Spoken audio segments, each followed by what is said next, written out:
I need to say this before I tell you what happened in that station.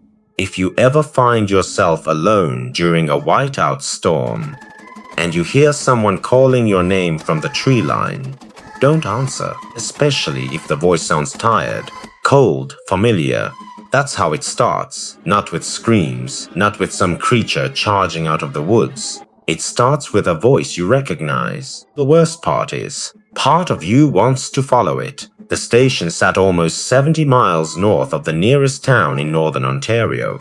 Just trees, snow, frozen lakes stretching for miles like sheets of cracked glass beneath the moonlight. Officially, it was called Black Elk Firewatch Station. Nobody called it that anymore. The older rangers just called it Outpost 9. Like giving the place a real name somehow made it too personal. I got sent there in late January of 2019 after a transmission tower collapsed during a storm. They needed somebody to keep the backup weather relay running until the maintenance crew could reach us. 3 days. That was the original plan. 3 days in the middle of nowhere with 2 other workers I'd never met before. Easy money. At least that's what I kept telling myself, while my truck crawled through the snow-covered highway under a sky the color of dirty steel. The storm started before sunset. By the time I reached the access road, visibility had dropped so badly I could barely see my own headlights bouncing off the snowfall. The world outside the windshield looked wrong, flat endless, like the storm had erased depth itself. The tires kept sliding over packed ice. Every few seconds I felt the rear end drift slightly toward the ditch. The heater in the truck was blasting hot air against my knees, but my fingers still felt stiff around the steering wheel. I remember checking the dashboard clock 5:43 p.m. I remember because the radio died exactly 1 minute later. Just static, then silence, no music, no weather alerts, nothing. Only the sound of snow hissing against the truck. At the time, I figured the storm had knocked out reception. Now APM not so sure. The station appeared out of the white like something surfacing from underwater. 2 buildings, 1 radio tower, 1 equipment shed nearly buried in snow.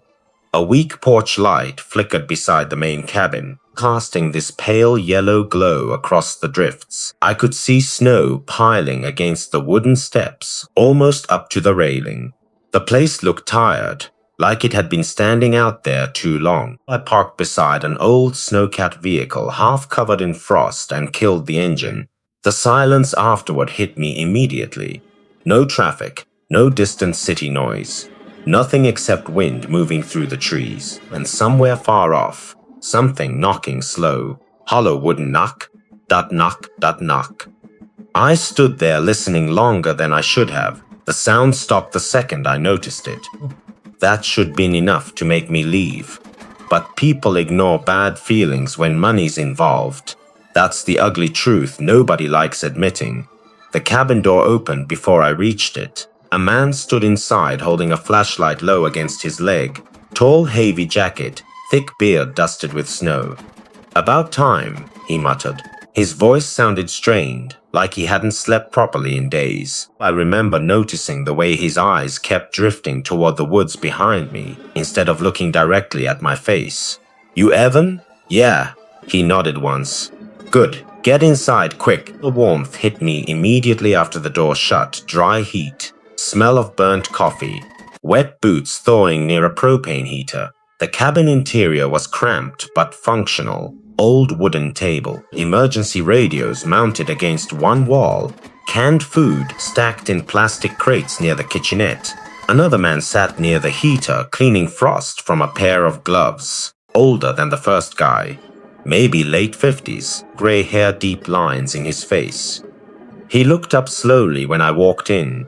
That was my first real moment of discomfort, because the expression on his face wasn't relief.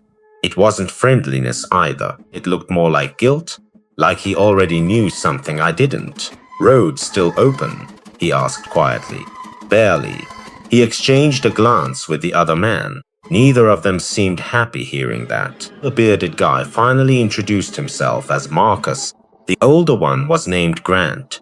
Grant barely spoke after that, mostly just stared into the heater while snow hammered softly against the cabin walls. I tried making small talk while unpacking my bag. Didn't really work. The atmosphere inside the station felt off, not hostile, just strained. Like I'd walked into the middle of an argument nobody wanted to explain. Marcus eventually handed me a mug of coffee that tasted burnt enough to strip paint. "You got family waiting back home?" he asked suddenly. The question caught me off guard. No, not really."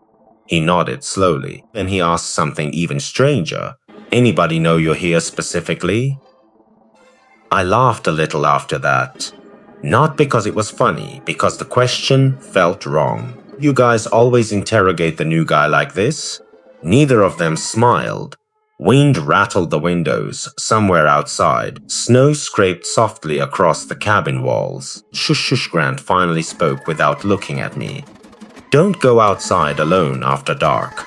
The room went quiet after that. I waited for somebody to explain. Nobody did. Then, the radio mounted near the kitchen crackled violently. All three of us jumped. Static flooded the cabin.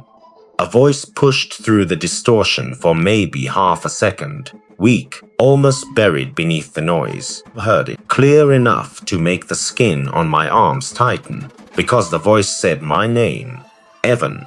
Then silence returned. Marcus was already staring directly at me, not surprised, not confused. Just watching me carefully, like he was waiting to see how I'd react. And that was the exact moment Station stopped feeling isolated, because something out there already knew I had arrived. That night should felt ordinary. That's the part I keep replaying in my head, because if I'd walked into chaos immediately, maybe my brain would have accepted it faster. Maybe I would have trusted my instincts instead of trying to explain everything away like a normal person. But the station stayed quiet for hours after the radio incident. Too quiet. Marcus blamed the transmission on interference from the storm. Grant didn't say anything at all. He just kept staring at the windows every few minutes, like he expected to see someone standing outside. Eventually, Marcus showed me the sleeping quarters upstairs. 3 small rooms connected by a narrow hallway. Old pine walls, cheap mattresses, a single emergency lantern hanging at the end of the corridor. The floorboards creaked constantly whenever the wind shifted outside. "This place always make noises like that?" I asked. Marcus shrugged. "Old wood." But the answer came too fast. Like he'd practiced saying it already. I couldn't sleep, partly because of the storm, mostly because of the feeling. Crawling around inside my chest ever since the radio said my name. I kept trying to rationalize it. Maybe somebody from another outpost. Maybe overlapping frequencies. Maybe I only imagined hearing Ivan because my brain wanted patterns inside the static.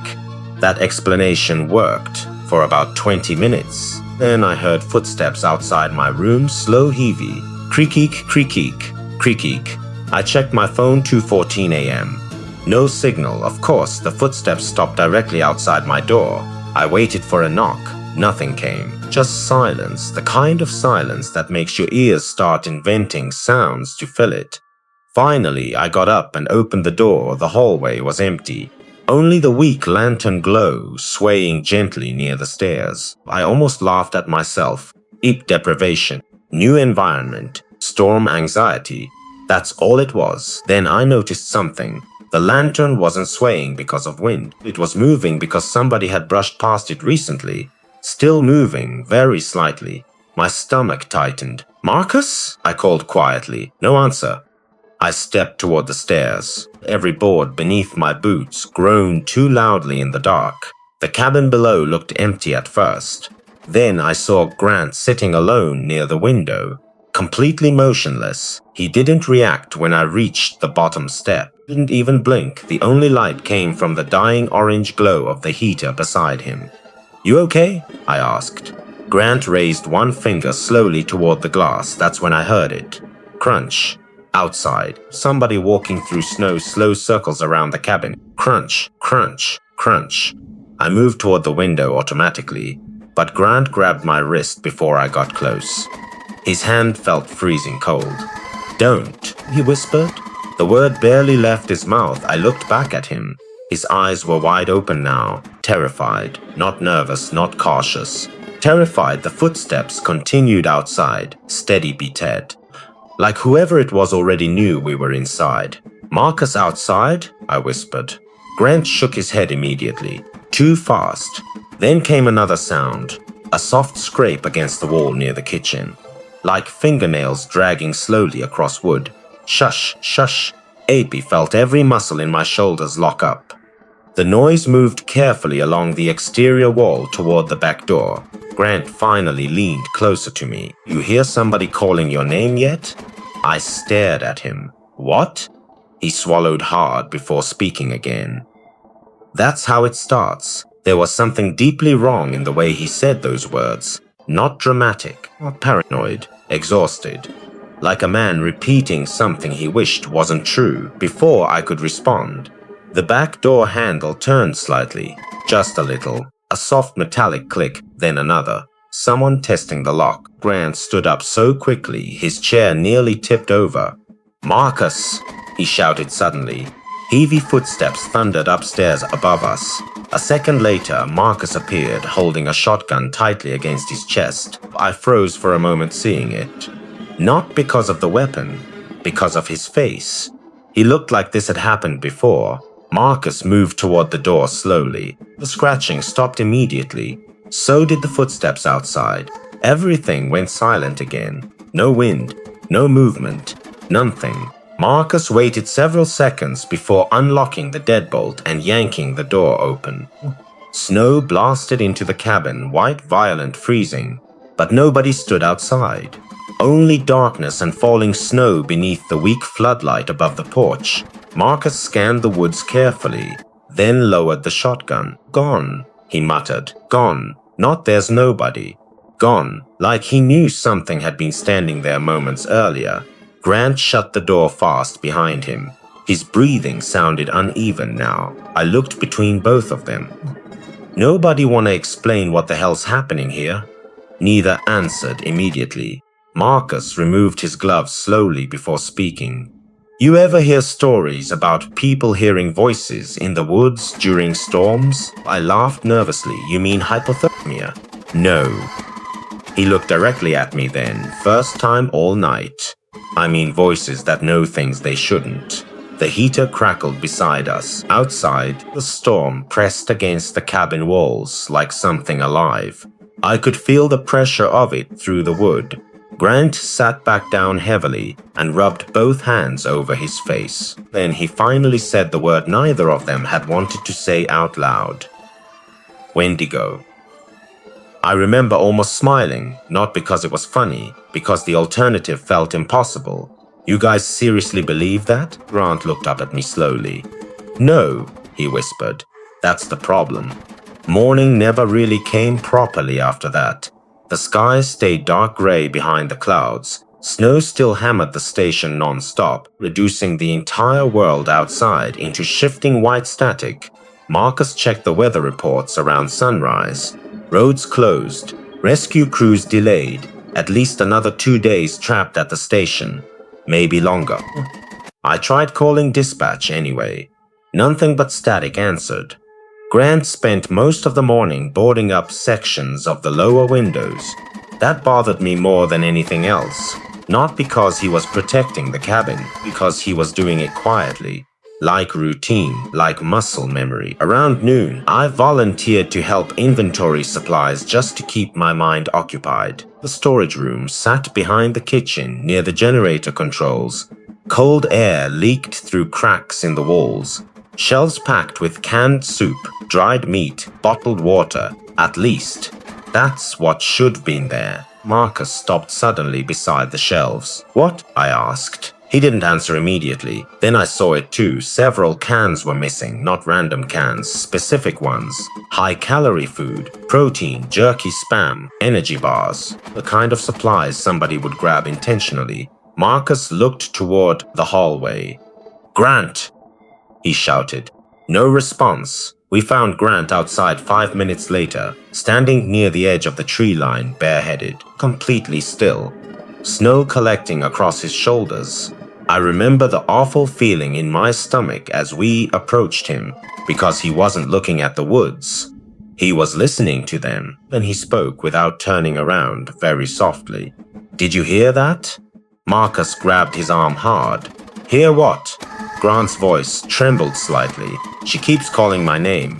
The three of us stood there in the snow, wind screaming through the trees, Vefidson collapsing around us. And somewhere deep in the forest beyond the storm, AB swear I heard it too. A voice very faint, almost impossible to make out, but close enough to freeze the blood inside my chest. Because it sounded exactly like my mother, and my mother had been dead for 6 years. Nobody spoke on the walk back to the cabin, not because we were trying to stay calm, because all three of us had heard something impossible out there. The storm swallowed the sound quickly afterward, but it was enough to poison the silence between us. Grant kept shaking slightly as he removed his gloves near the heater. Snow melted from his sleeves onto the wooden floorboards in slow dripping patterns. Marcus locked the front door immediately, deadbolt charm lock, then a heavy steel bar across the frame. He did all of it automatically, like somebody performing a ritual they no longer questioned. I watched him carefully. "You've dealt with this before." Marcus froze for half a second, too long. Then he continued securing the door without looking at me. "No," he muttered, "lie. You learn to recognize certain kinds of lies when you spend enough time around exhausted people. There are lies people tell to manipulate you, and there are lies people tell because the truth has already damaged them too badly." Marcus sounded like the second kind. The generator failed around 4 p.m. One violent shudder beneath the cabin, then darkness. The heater died seconds later. The sudden silence felt wrong immediately. Until then, the generator had created this constant low vibration beneath the station. You stop noticing sounds like that after a while. Your brain treats them like part of the environment. But when they disappear, your body notices first. The cabin suddenly felt too large, too exposed. Wind moaned outside through the trees while Marcus grabbed flashlights from a supply locker. "Probably frozen fuel line," he said. "You can fix it?" "Maybe." Grant stood up immediately. "No." Marcus ignored him. "You got a better idea?" Temperatures dropping fast. Grant stepped closer. I remember the look on his face clearly because it didn't look irrational anymore. It looked desperate. "You go outside after dark again," he whispered. "It'll keep happening." Marcus slammed the flashlight onto the table hard enough to make me jump. "Then what?" he snapped. "We sit here freezing until it comes through the walls." Silence. Grant looked away first. That told me everything. Neither of them knew what to do anymore. Marcus finally convinced me to help him reach the generator shed. Grant refused to come. Wouldn't even approach the door. Before we left, he grabbed my sleeve tightly. His fingers trembled against my jacket. "If you hear somebody behind you," he whispered, "don't turn around immediately." I stared at him. What does that even mean? Grant's eyes moved slowly toward the dark window beside us. "Because sometimes," he said quietly, "it wants you to look." I wanted to laugh again. Wanted to. But something inside me had already started changing by then. Fear does that. It rewires logic slowly, one bad moment at a time. The storm hit us like a wall the second we stepped outside. Snow blasted across my face so hard it felt like sandpaper against my skin. The generator shed sat maybe 40 yards from the cabin. It looked farther in the storm, much farther. The floodlights barely reached halfway before disappearing into white static. Crunch, crunch. Our boots sank deep into snow with every step. The woods surrounding the station had vanished completely behind the storm now. No horizon, no sky, just endless white movement. Marcus reached the shed first and yanked the door open. The smell hit immediately. Gasoline, oil, cold metal. He knelt beside the generator while I held the flashlight steady. You hear voices too? I asked finally. Marcus kept working silently for several seconds. Then, "First winter here," he muttered, tightening something beneath the engine housing. I heard my brother calling me from outside the tower. I felt my stomach tighten. "What happened?" Marcus stopped moving. "My brother drowned when we were kids," Wind screamed outside the shed walls. A loud metallic bang echoed somewhere far off in the storm. Both of us flinched. "What was that?" Marcus listened carefully. Nothing followed. Then he spoke again without looking at me. "It learns people." The sentence settled into the room like ice water. "What's that supposed to mean?" Marcus finally looked up. His face seemed older in the flashlight glow, more tired. "Whatever's out there," he whispered. "It doesn't hunt right away." A pause. It waits. The lights inside the shed flickered suddenly as the generator coughed back to life beneath us. For one brief second, relief washed through me. Warmth, electricity, safety. Then I noticed Marcus staring past me toward the open doorway, not blinking. I turned slowly. At first I saw nothing except snowfall. Then a shape moved between the trees. Tall. Too tall. It crossed behind one trunk and emerged behind another, impossibly fast despite the snow. The flashlight shook in my hand. The figure stopped near the edge of visibility, maybe 30 yards away. I couldn't make out details, only proportions: long arms, narrow shoulders, head tilted slightly sideways. Watching us, Marcus grabbed my jacket hard. "Don't stare at it." His voice came out sharp now, panicked. The figure didn't move, neither did we. Then the wind shifted, and I heard breathing. Not ours, something deeper, wet slow, somewhere beyond the storm. I took one step backward automatically. The figure copied me. Exactly, same timing, same motion. Every hair on my arm stood up instantly. Marcus whispered one sentence without taking his eyes off the woods. "Get back to the cabin." We moved carefully at first, then faster. Snow hammered against us while the darkness between the trees seemed to move alongside our path. I kept hearing crunching beyond the floodlights, parallel footsteps matching us. Never rushing, just following. Halfway back, I made the mistake Grant warned me about. I looked behind me too quickly for a split second.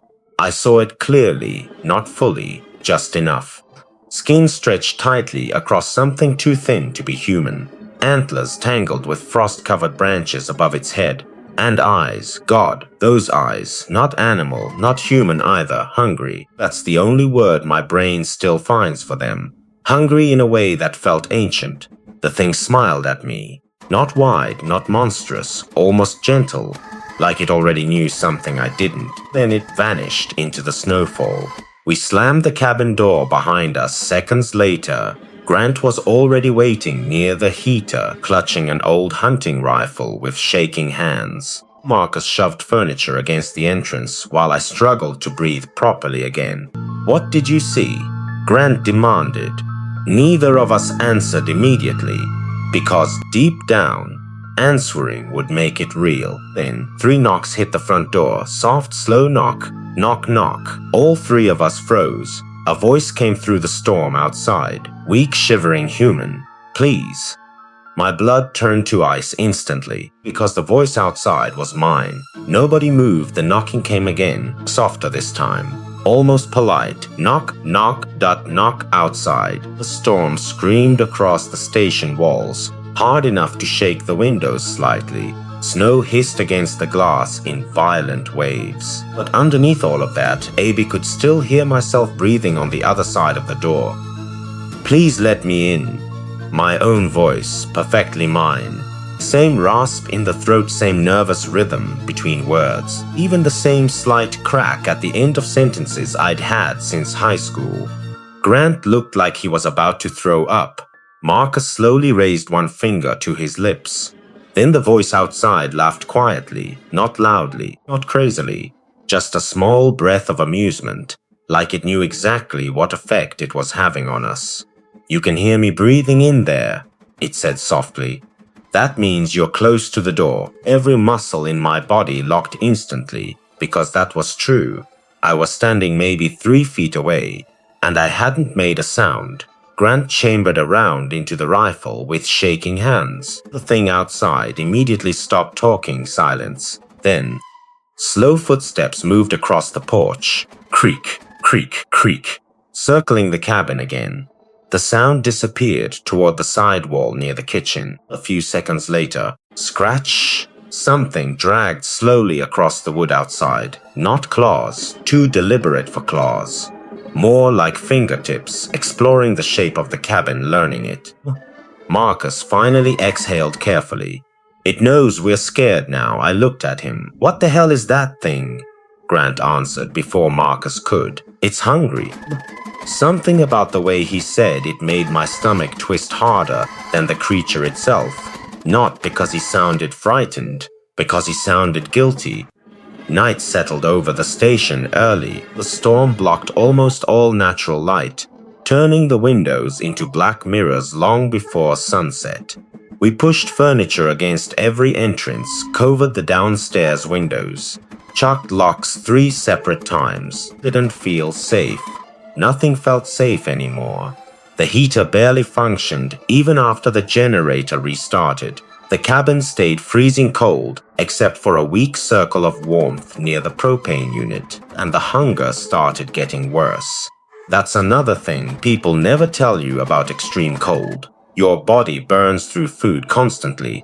By midnight, all 3 of us were exhausted, irritable, and starving. Marcus rationed the remaining supplies carefully, too carefully. Every time he opened the storage cabinet, he counted items silently under his breath.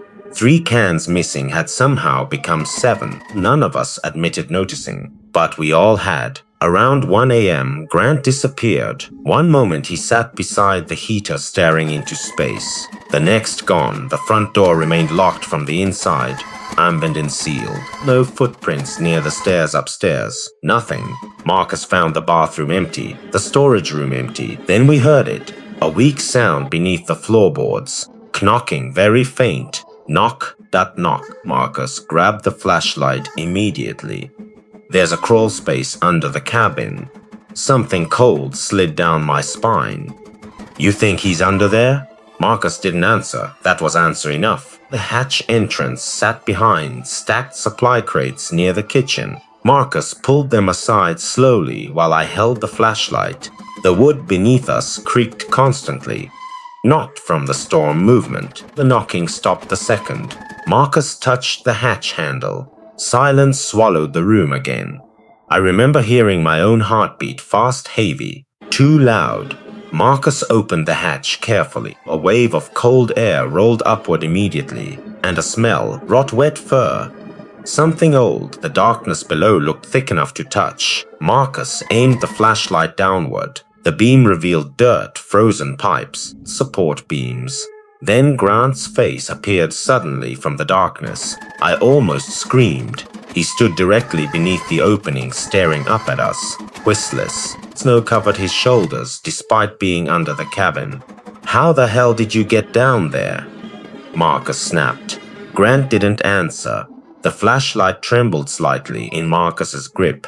Something felt wrong immediately. Not supernatural, human wrongness. Like seeing somebody smile during bad news. Grant's breathing sounded uneven, wet, slow. Then he spoke. Did you hear her too?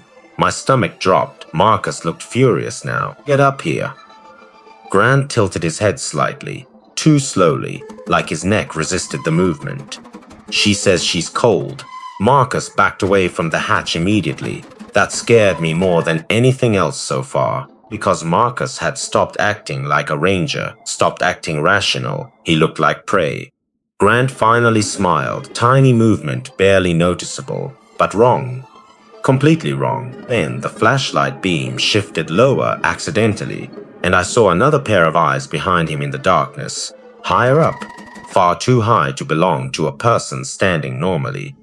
My blood froze. Marcus slammed the hatch shut instantly. Something hit the underside a split second later. Boom, the entire floor jumped beneath us.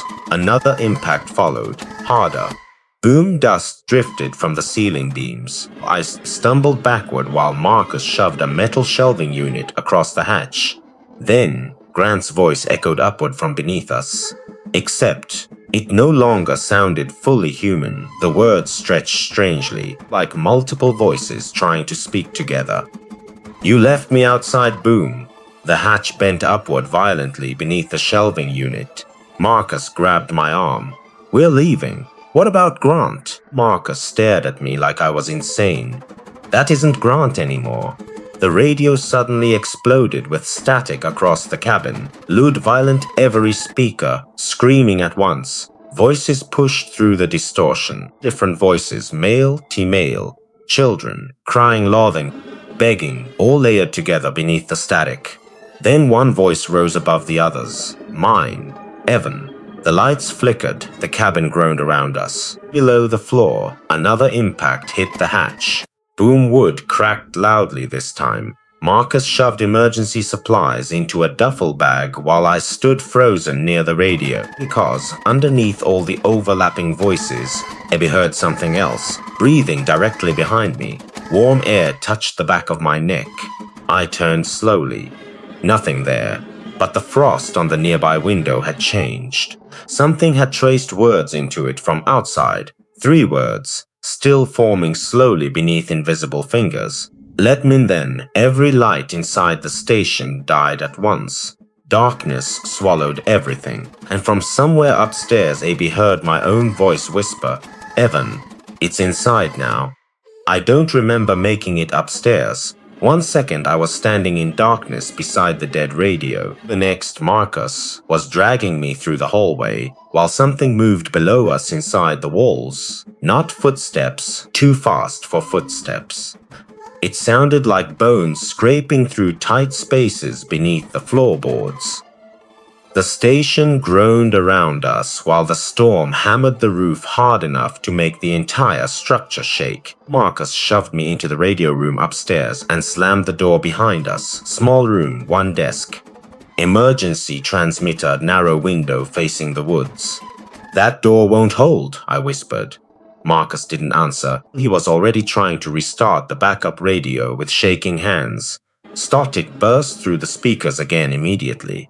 No signal, only fragments of voices buried inside the noise. Hungry, cold, "Let us in." Then Grant's voice emerged clearly for 1 horrible second. "Marcus." Both of us froze. The voice sounded weak now, painfully human. "Please." Marcus closed his eyes tightly. I saw tears forming there for the first time.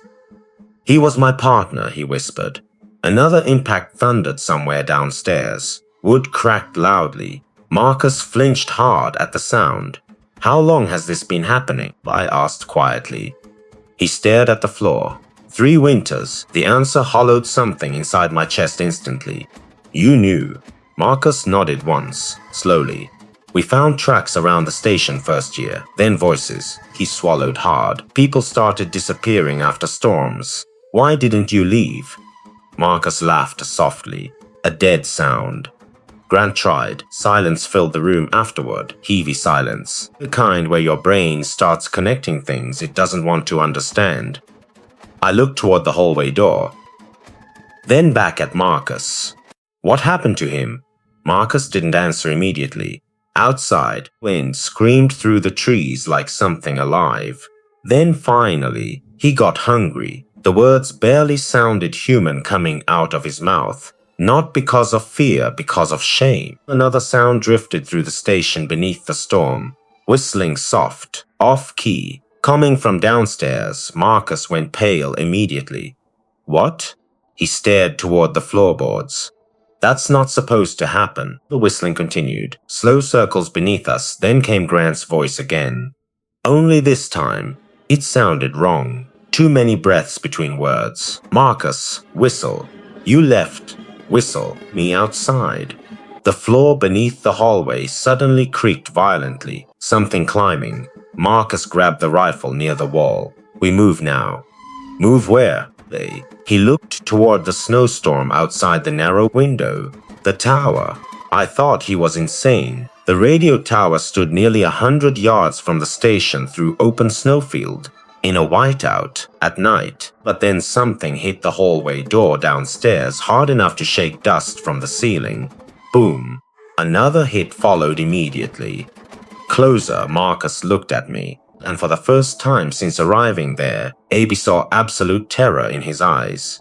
"It learns buildings," he whispered. Then the lights below us came back on. Not fully, just flickering weakly through the cracks beneath the hallway door. Marcus stopped breathing because the generator wasn't running anymore. We both knew that slow footsteps began moving upstairs. Creak, creak, creak. Too heavy, too slow. The thing stopped directly outside the radio room. Silence. Then my own voice spoke through the door. Perfectly calm. "Evan, I couldn't move, couldn't breathe properly. It's freezing out here." Marcus raised the rifle shakily toward the door. The voice continued softly. "You know that's not me." A pause then, "But you still looked."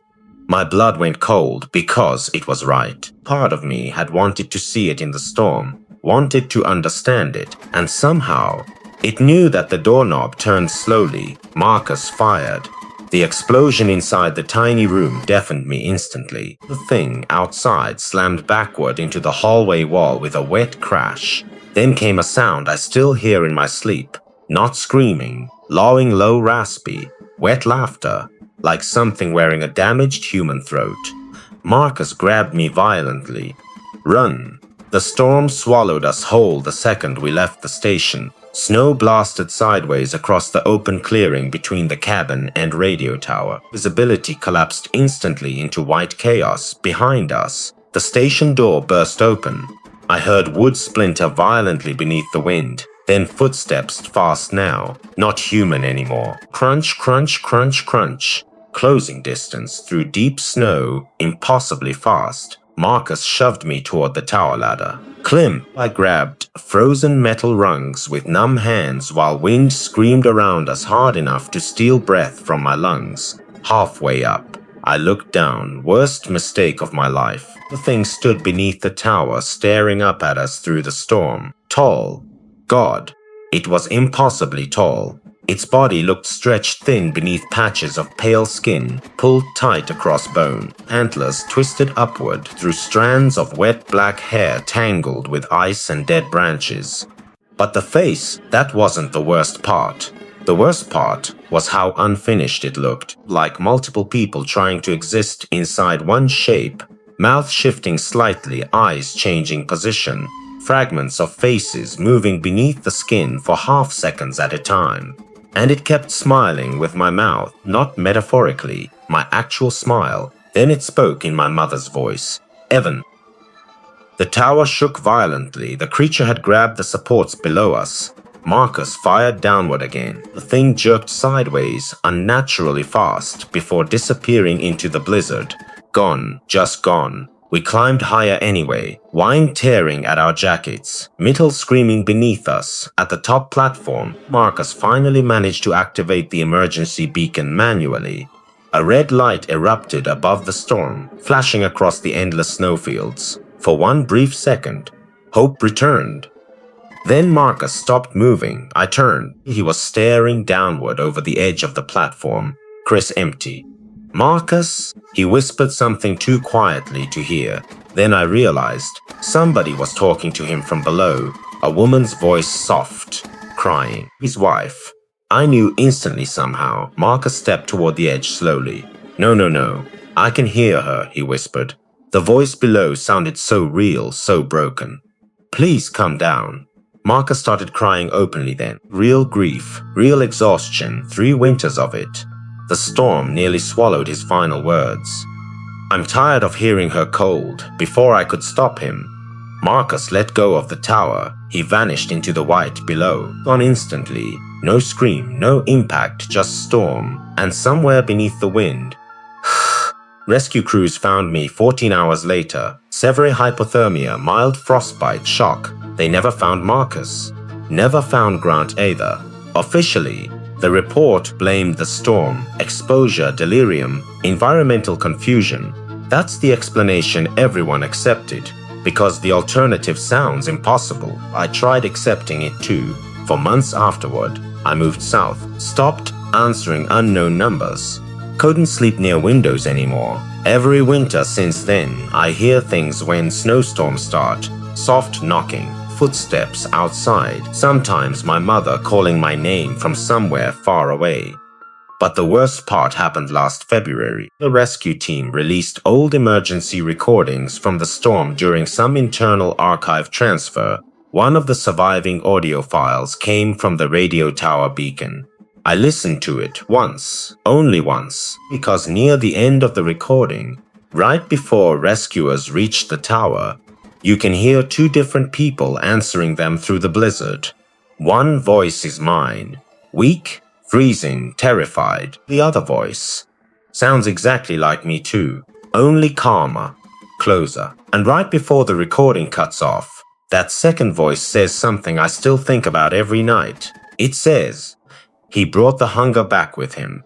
Stay safe out there, especially in the cold, because sometimes, when the wind hits your walls late at night, isn't the storm trying to get inside?"